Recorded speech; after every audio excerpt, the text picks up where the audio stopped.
नमस्कार, अल्फाज न्यूज मध्ये आपलं स्वागत। मी पत्रकार प्रमोद करचे, बारामती। अगदी थोड्या दिवसांमध्ये बारामती तालुक्यातील गाव भेटी, वाड्या वस्त्यावरील ग्रामस्थांची चर्चा, भेटीगाठी, त्यांच्या सुखदुःखांमध्ये बारामतीकरांच्या जनतेच्या मनातील भावी आमदार म्हणून ओळखले जाणारे युगेंद्रदादा पवार साहेब हे आदरणीय शरदचंद्रजी पवार साहेब यांचा कामाचा वारसा घेऊन पुढे जात आहे। आज लोणी भापकर येथे आदरणीय शरदचंद्रजी पवार साहेब यांच्या पक्ष कार्यालयाच्या उद्घाटनासाठी प्रमुख पाहुणे म्हणून विद्या प्रतिष्ठानाचे खजिनदार, जनतेच्या मनातील भावी आमदार म्हणून ओळखले जाणारे युगेंद्रदादा पवार साहेब यांच्या हस्ते उद्घाटन करण्यात आले। यावेळी वृक्षारोपणाचा देखील कार्यक्रम करण्यात आला। रोपांचे देखील वाटप करण्यात आले। अमोल भीमराव बारोकर यांनी आपल्याकडील असणारा स्वतःचे ऑफिस पक्ष कार्यालयासाठी रोहित बारोकर, केतन बारोकर, संग्राम बारोकर, विकास भोसले, जयराम बारोकर, युगेंद्रदादांचा सत्कार केला। युगेंद्रदादांनी सर्वांचे आभार मानले। कार्यकर्त्यांना शुभेच्छा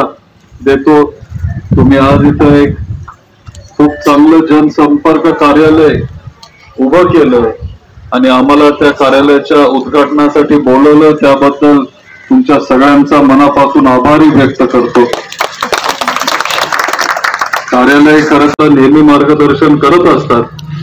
सतीश मामा असतील, एस.एन. बापू असतील, हे सगळे ज्येष्ठ नेते आहेत जे पवार साहेबांसोबत अनेक वर्ष काम करत आलेत। वर्ष नाही, दशक, किती 40 वर्ष झाले असतील तुम्हाला। 40-50 वर्ष ते साहेबांसोबत काम करत आले। ते आम्हाला मार्गदर्शन करत असतात आणि त्यांचे विचार घेऊन, पवार साहेबांचे विचार घेऊन आम्ही सगळे पुढे जायचा प्रयत्न करतोय।